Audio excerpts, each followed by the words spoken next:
aplinkosaugai taip pat yra itin svarbus. Tai tarkim, jeigu jūs pateikėt kažkokį produktą, gali būti numatyta pirkimo sąlygose, kad šis produktas turi būti ištestuotas būtent atitinkamoje to šalies laboratorijoje ir jūs turite pateikti tos laboratorijos išvadas. Paprastas patarimas, bet iš tikrųjų labai svarbus. Jūs turite pasirūpinti, kad nors vienas jūsų komandos narys puikiai kalbėtų, suprastų ir gebėtų rašyti vokiečių kalbą.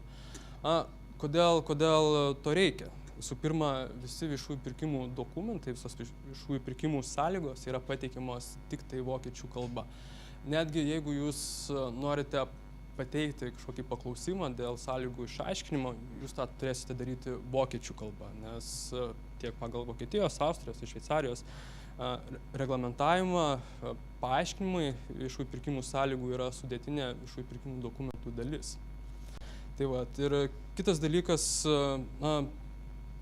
tiesiog neretai tenka skambinti perkančiai organizacijai ir labai operatyviai spręsti tam tikrus klausimus.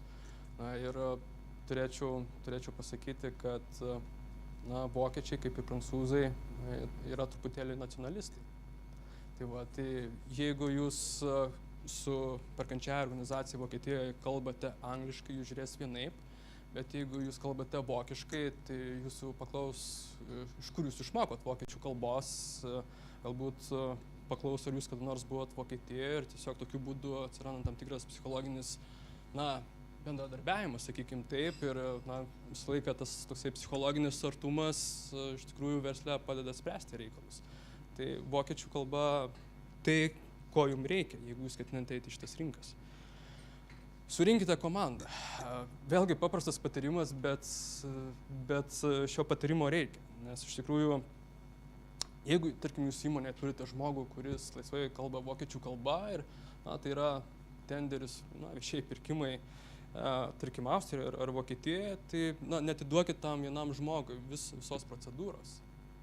Nes iš tikrųjų, tie viešųjų pirkimų terminai nėra tokie ilgi, tarkim, 3 ar 4 savaitės, iš tikrųjų gali labai greitai išgaruoti.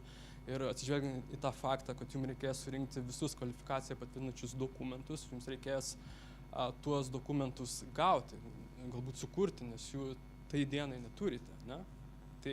Tai nėra vieno žmogaus darbas. Tai jūs turite surinkti gerų rezultatų.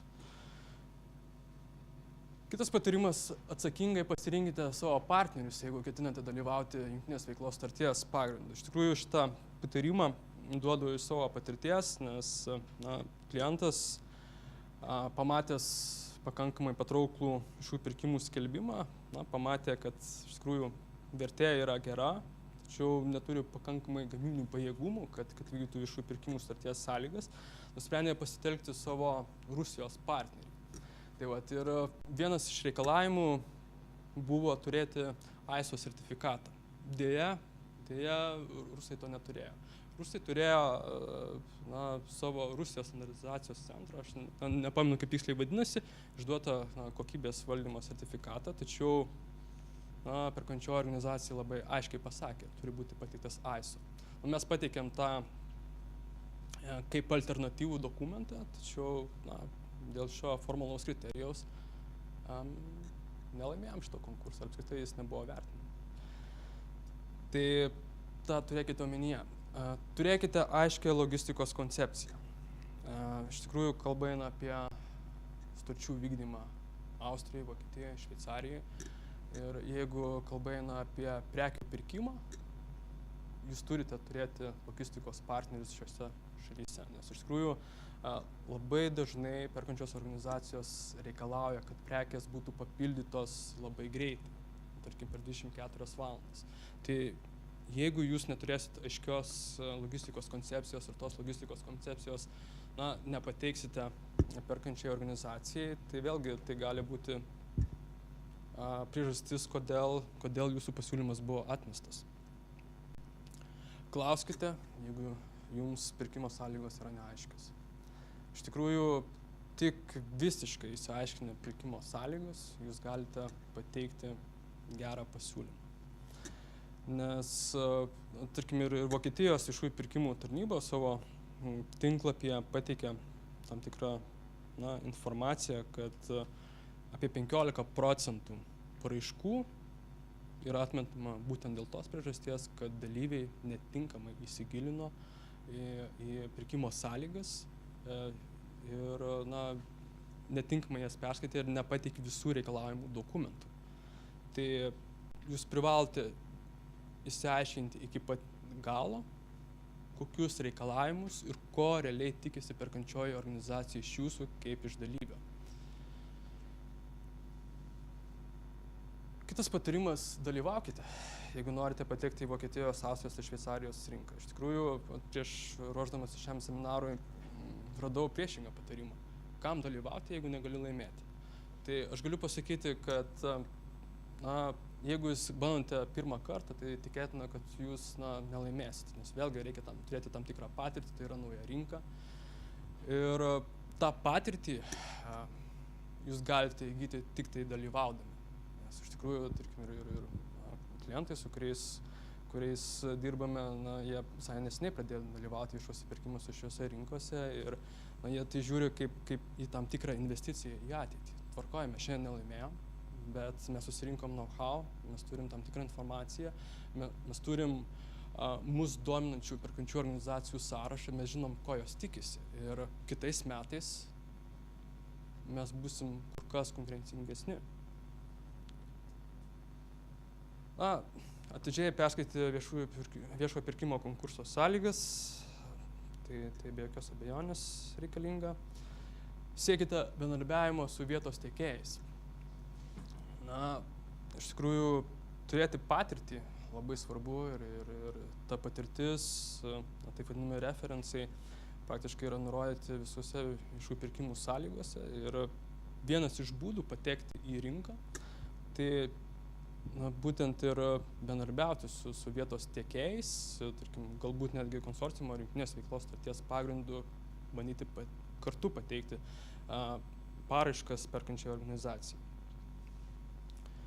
Reikalaukite atgalinio ryšio. Iš tikrųjų, nesvarbu, jūs laimit ar pralaimit, tai yra būdas surinkti informaciją. Jūs turite reikalauti atgalinio ryšio, jeigu jūs ketinate eiti į šitą rinką. Analizuokite savo konkurentus ir rinkos poreikius. Kiek man teko kalbėti su klientais ir potencialiais klientais, kuriem galbūt galėtų būti įdomi ši paslauga, tai tarkim teko kalbėti su viena įmonė, kurios apyvarta yra apie 100 milijonų litų. Jie užsiema berėmių stiklo gaminių gamybą ir eksportų, daugiausiai Skandinavijos valstybės. Jie atliko tam tikrą tyrimą ir sako, šioje rinkoje, Vokietijoje, tarkim, mes neturim jokio pranašumo, nes iš tikrųjų pelno marža yra maža ir investuoti laiką ir pinigus mums apskritai neapsimoka. Čia aš turiu ir kitą patirtį, tiksliau kito kliento patirtį, kuris, kaip minėjau, veikia chemijos pramonėje, gamina ledo tirpiklius. Šiuo atveju kalba eina daugiau negu apie 20 oro uostų, Vokietijoje, kurie gali būti suinteresuoti tokiais produktais. Ir konkurentų, kurie gamina tokį produktą, iš esmės nėra daug. Tai pagal atliktą tyrimą matyti, kad ledo tirpiklius Vokietijos rinkai tiekia pora Skandinavijos įmonių, Olandai ir Estai berods. Tai iš tikrųjų, kadangi yra didelis perkančių organizacijų kiekis, kurios galėtų pirkti tokį produktą ir konkurentų nėra tiek ir daug, tarkim, lyginant su kokiu nors statybos sektoriu, tai kodėlgi nedalyvauti tuose pirkimuose. Ir iš tikrųjų turėčiau pasidžiaugti, kad visai neseniai klientas laimėjo viešąjį pirkimą gana rimtą sumą. Atminkite, jog dideli projektai atsiranda tik įgyvendinus mažus. Iš tikrųjų, neretai yra paskelbimi ir tam tikros mažos vertės pirkimai ir galbūt iš tos mažos vertės pirkimų jūs negalite uždirbti kažko labai įspūdingo ir galbūt pats dalyvavimas galbūt gali būti netgi ir nuostolingas, tačiau tokiu būdu jūs galite susirinkti patirtį. Patirtį, kuri reikalinga didesniems projektams. Tai jeigu iš tikrųjų jūs siekiate patekti į šitas rinkas, tai turite pradėti nuo mažiausių projektų ir galbūt jau kitą sezoną jūs gausite tai, ko jūs iš tikrųjų norite. Tai būtų tiek, mielai atsakysiu jūsų klausimus po visos konferencijos per klausimų ir atsakymų sesiją. Ačiū.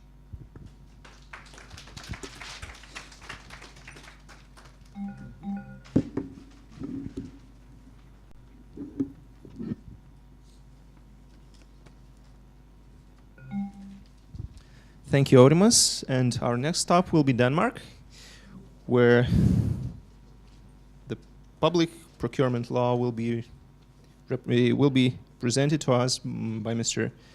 Anders Warsaw, one of the founding partners of Magnusson International, and who has been working with the public procurement law since 1992, if I'm correct, having led some of the first cases against the Complaints Board of the Public Procurement in Denmark. So, please, Anders. Thank you very much. And welcome, everybody. Now, the good thing about coming on after Aurimas is that I did not understand everything what he was saying. So if I end up repeating some of what he's already said, you know it's not intentional. So that's a good start. Yes, whilst getting started, I thought it's a good idea just to give you a little bit of background information on Magnusson. Which you can see here on some of the headlines. However, it also serves a purpose when you look at the map here on the left side. Other than all these little M's showing where we have our offices, it also is an introduction to the fact that when you hear about public procurement and when you hear about what we tell you this afternoon, you can keep in mind that fundamentally the rules, the regulatory framework is fundamentally identical in all of these countries, actually. Well, look apart from Russia and the Ukraine, but who knows, on Friday maybe, the Ukraine as well. So we'll see. Let's not get over-optimistic, but nevertheless. The interesting thing is that, of course, there are some national deviations, practices, etc., but hopefully at the end of the day you will have a better and broader picture, because what each of us tell you is also usable for some of the other countries. Right. So, yeah, again, a little bit of bragging, what others say about us. So now you got it, so we can move on to the substance matter. When we look at public procurement from a Danish perspective, actually Denmark has a very long tradition for applying rules for public authorities' purchases, in particular of construction work. All the way back to the 1960s, a Danish tender law has been in force, and that Danish tender law actually continues to apply, but now to public construction works which fall below the thresholds of the EU directives. So that means just because the thresholds in a public contract is not met, it doesn't mean that there are no rules for the public authorities to follow. Now, when we move on to our subject today, of course, the directives are the fundamentals of the Danish legislation on public procurement, and that covers basically all areas of public procurement, construction, services, goods, etc. As you all know, I'm sure the fundamental purpose of the EU procurement regulations is basically to open up EU public procurement market to competition, prevent the sort of classical over decades, centuries probably, by local, by national, etc. And simply to promote and to facilitate the free movement of goods and services, and of course then to foster quality, transparency and fairness. In other words, when you look at public procurement, you have to think about it as a set of traffic rules for the public authorities when they purchase. It is a set of basically procedural rules for the public authorities as to how to act, how they can actually spend their public funding. And that is, of course, important because at the end of the day, you as tenderers are not as such regulated by the public procurement rules.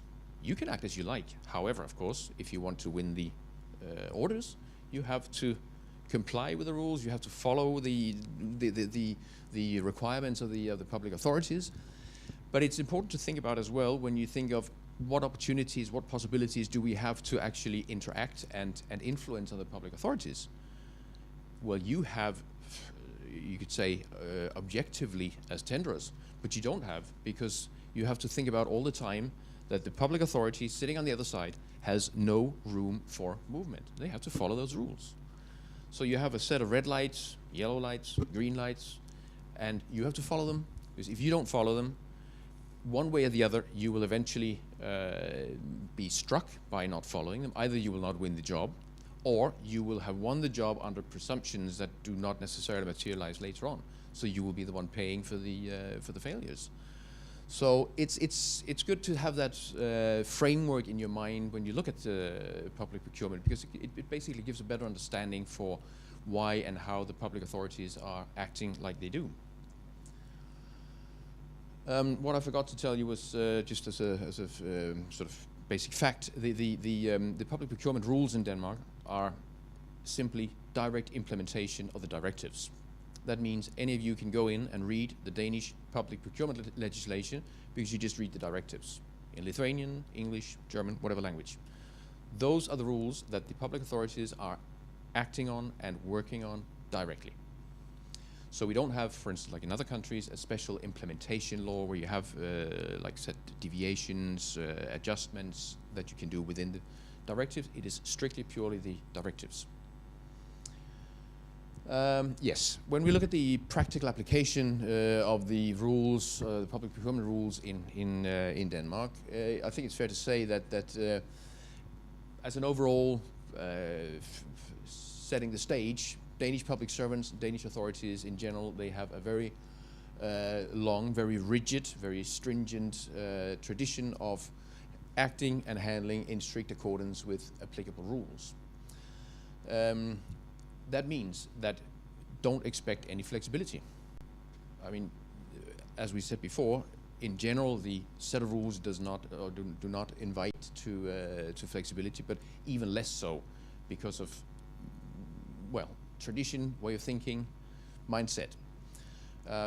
What comes first, the chicken or the egg? I don't know, but it may be worth mentioning in this context that Denmark basically for the last many years has sat on the top of the Transparency International Anti-Corruption Index together with New Zealand and Singapore. So it just means there are no means, there is no tradition, there is no mindset, there is no fundamentally opportunity to discuss anything, to influence, whether properly or improperly. It just doesn't happen. Of course, I mean, everything in the right context. Is that mine? Thank you.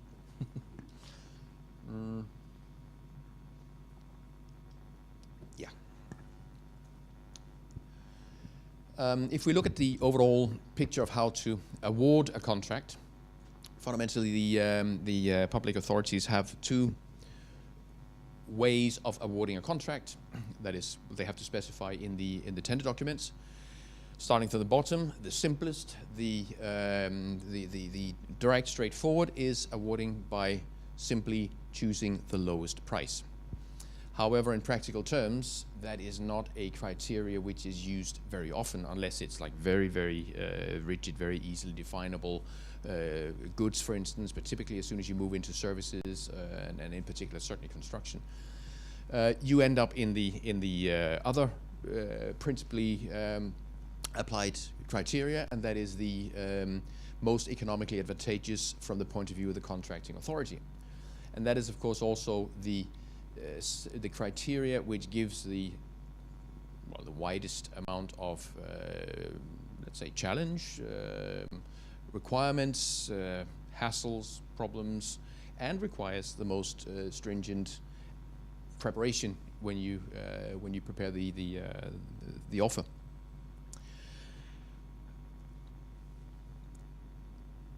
As was already indicated by, amongst others, Isabel, surely also Aurimas, but I didn't hear that, then it is extremely important to always comply by dig deep down into the tender documents. That is the, let's say, the Bible of the procurement procedure. That is to ensure both that you have received all the documents. I mean, in a lot of public procurement processes, the documentation is enormous, and it is easy that documents, parts, appendices, whatever, slip in the process. But it is your responsibility, and only your responsibility, to ensure that you have all the necessary documents, that you have thereby the ability of getting into all the details of what the public authority actually require from you as tenderers in the procurement process. Once you got it, it's of course very important to examine it, to make sure that you have understood and have actually are able to meet and able to define all the criteria that you have to fulfill. Following up from what we said before, no flexibility can be expected, no excuse can be expected. If you don't comply, you don't comply, and you're out.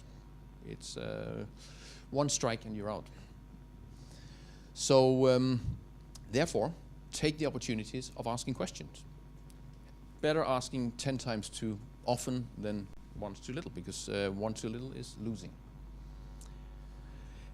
It's not only a matter of asking questions in terms of winning the tender, it's also a matter of asking questions in terms of ensuring that you have taken all the requirements into consideration when you prepare the tender or prepare the offer. Because once you won the offer, the tender, you have to fulfill, you have to comply. If you have forgotten to calculate some costs, some consequential requirements one way or the other. I'll get back to that when we look at some of the areas that in particular invite to challenge in this context. But you have to deliver. And if you haven't calculated properly, it's your problem. And it can be extremely expensive. I think it was also mentioned before, but nevertheless it cannot be repeated too much, that deviations or reservations relating to the award criteria of a public procurement is something you have to handle with care, to put it diplomatically. Because again, it takes very little before a reservation or a deviation will be considered fundamental, to the extent that the public authority will either be forced to, or simply from precautionary points of view, will choose to disregard an offer. Because again, keep in mind, the traffic rules mean that the public authorities have to ensure that all the tenderers are treated equally. So if one tenderer is allowed to deviate from some of the requirements or make reservations against some of the requirements, well, fundamentally from that principle, all the tenderers should have that opportunity. And if that is not part of the criteria that all the tenderers actually know about, well, they very quickly become discriminated against, and thus the traffic rules are violated. So it is important, and also if you are in situations where the award criteria actually allow for deviations or reservations, because that of course happens as well, always keep in mind that the more you deviate, the more you reserve, the more expensive it gets, because the public authority typically has both a system for selecting and rating the offers, which will put a price at every reservation or every deviation. So the more you deviate, the more you reserve, suddenly the more expensive your offer becomes. Yeah, just as a general remark, the case law, the Danish case law on among others deviations and reservations is pretty substantial, which of course is good, because maybe not so good for all of those who have suffered in those proceedings. That's what it is, but it's very good as guidance and source of interpretation of how the public authorities actually act. yeah, just well, self-evident, but nevertheless, deadlines are deadlines. 1 second after midnight, if you have to deliver before midnight, is too late. So that's it. And it just means that don't expect again any sort of flexibility or excuse. It's just, it is what it is. Requirements.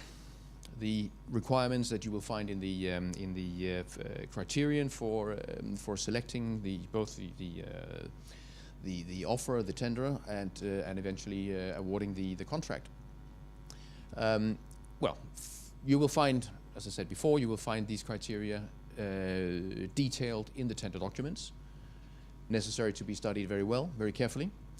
I just want to pull out a few examples of where, from a Danish perspective, it can be tricky and challenging to live up to some of these criteria that are not necessarily directly detailed in the tender documents, but that follow from the very fact that you, for instance, perform a contract in Denmark, be it construction, be it services, because not only will the public authorities, the contracting authorities, expect the tenderers to fulfill not just the criteria, but also the legislation and regulation under which the services or the construction is to be performed.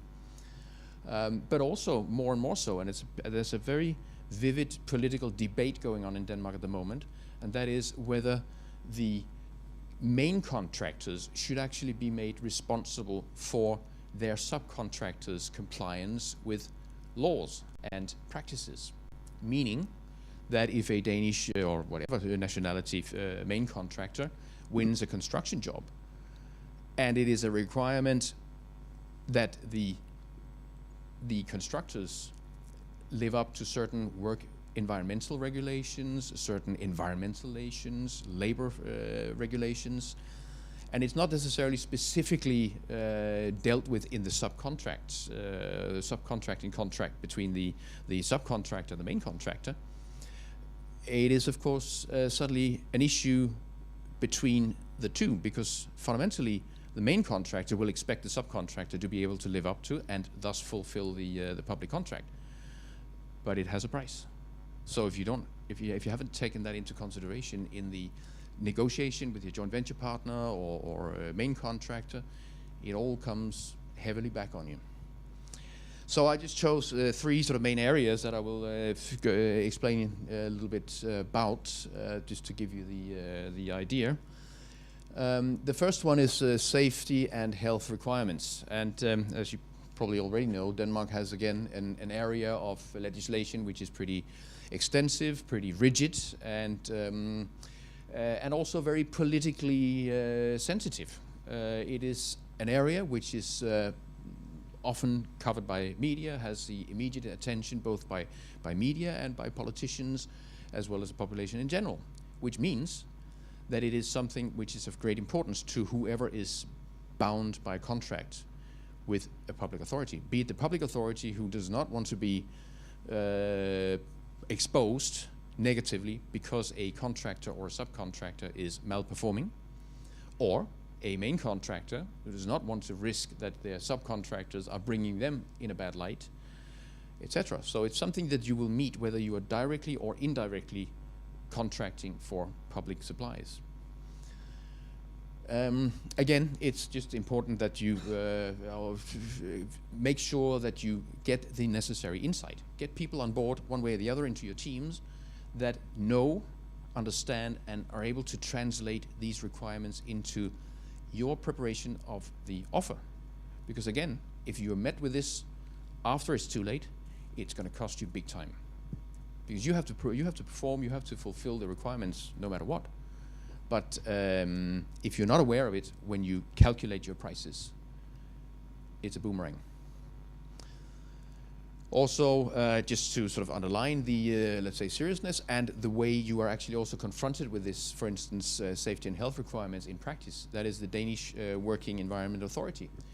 That is a very eager, a very stubborn and not very flexible authority that goes around controlling how construction sites, for instance, function, how, well, workplaces in general, even us as an office workplace, from time to time they come knock on our doors and see, how are your people working? Are they sitting correctly? Are they, have they enough light? Do they have all of these things that cost a fortune, but that basically have to be fulfilled in order to comply with the Danish work environment health legislation?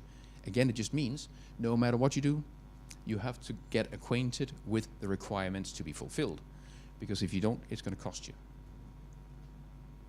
And I'm not saying this, it's not let's say, an attempt to scare you away on anything. On the contrary, it's actually an attempt to encourage you to participate, but just make sure to do it right so you get a good business out of it. So and this is not, I would say it's probably not even specific to Denmark. I mean, you would have that a lot, you'd have similar in Norway. We heard from Isabel, and you will hear more about that, I'm sure.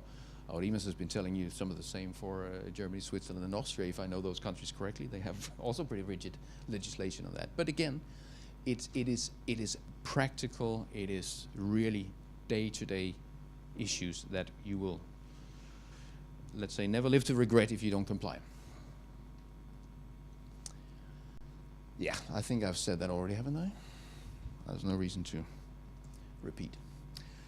Yeah, just as an additional comment, the Danish Working Environment Authority, as rigid as they are in their control measures, they are not particularly flexible in guiding and helping. They do issue a number of regulations, guidelines that you can study, so that you get indications of how they look at things, how they expect, for instance, a construction site to be set up, etc., and operating.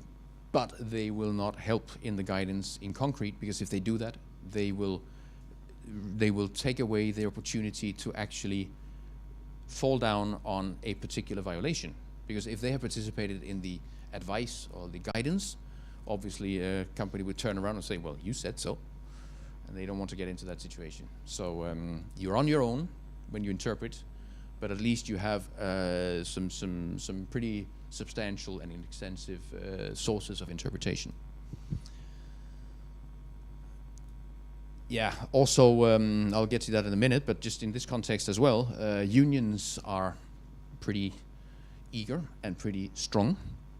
And unions, although they try to give the impression that they are very open and friendly and minded for competition, etc.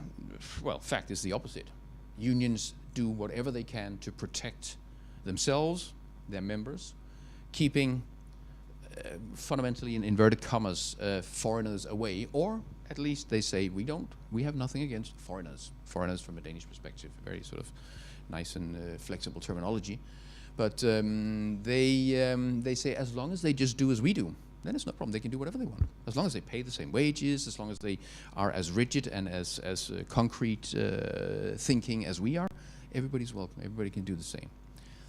And of course, that is not exactly an environment of competition. That's not how you do good business. That's not how you've managed to get good contracts, just by applying and doing what everybody else does. But it just means that when applying these rules and regulations in practice, when subjecting to the work environment legislation, etc., you have friends, in inverted commas, in the unions that will be make sure to go around and check and speak to the people and make sure that the rules and regulations are applied, because they have their own personal interest in making sure it's complied. So, in other words, it is very practical once you are even in the business, not just for winning the contract, but also actually living and performing the contracts.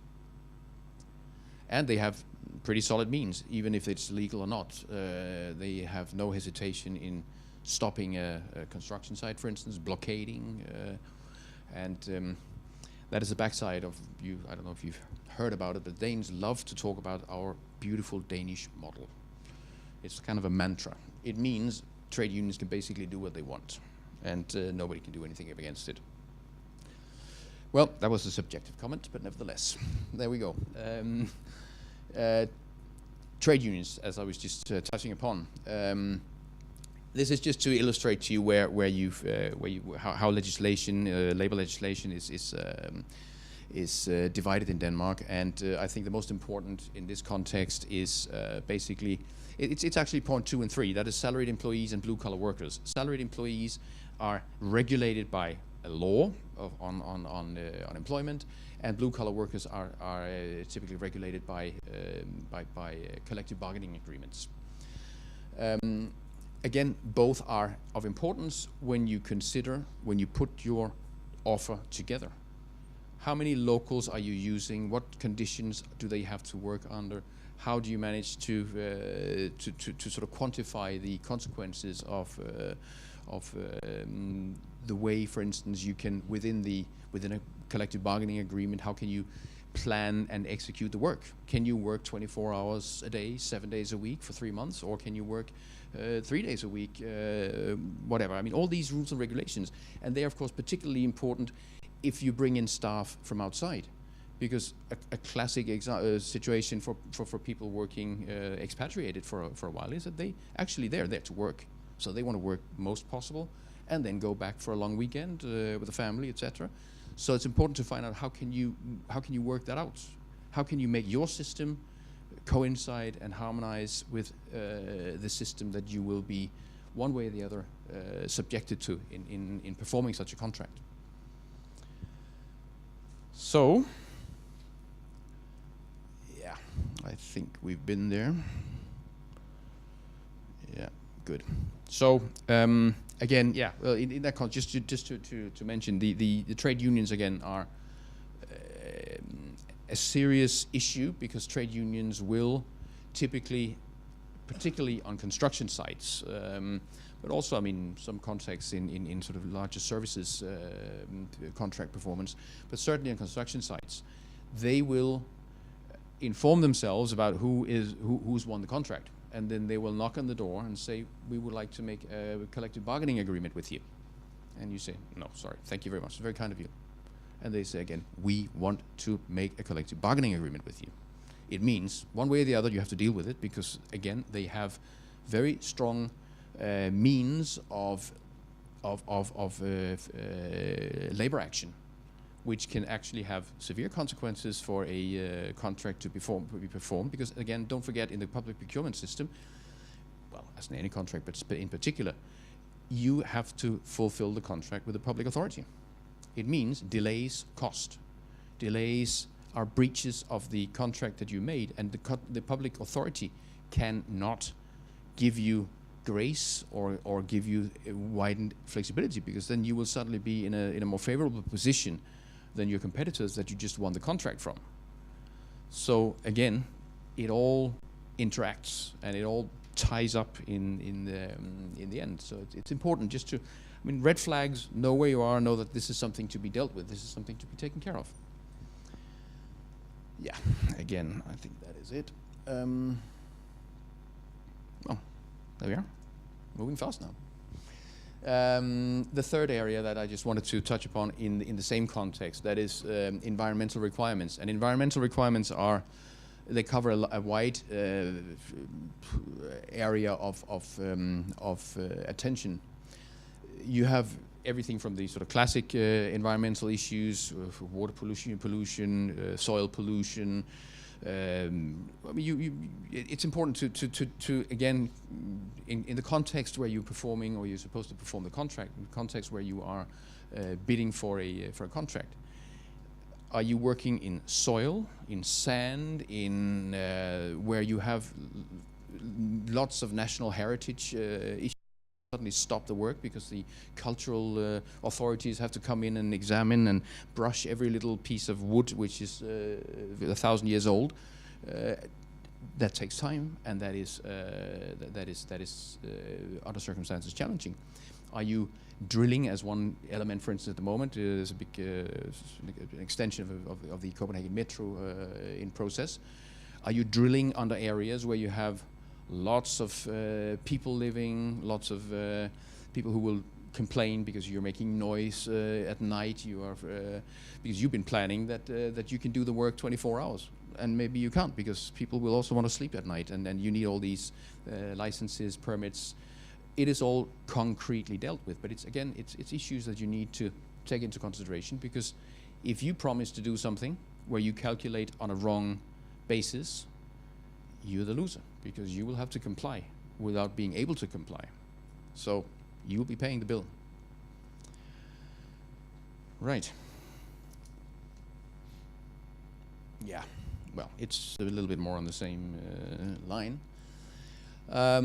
Just to sort of catch up in the procurement processes, the way Denmark has implemented the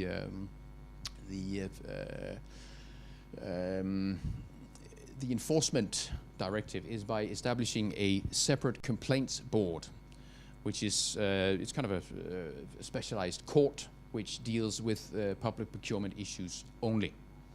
It's it has a secretariat. It's a kind of ad hoc court. Has specialists serving on the court. So it is actually a very it's to the favor of bidders, of tenderers, because you can have a complaint dealt with, decided on much faster and more efficient actually than by the ordinary courts. So and also this complaints board has been active for the last 25 years, and there is a substantial case law which serves as good guidance for interpretation. If you have issues that you're not sure how to interpret regulations to interpret, how would a complaints board deal with that in practice? The case law is so substantial that you will typically find at least good guidance as to how to understand the considerations that you're working on. So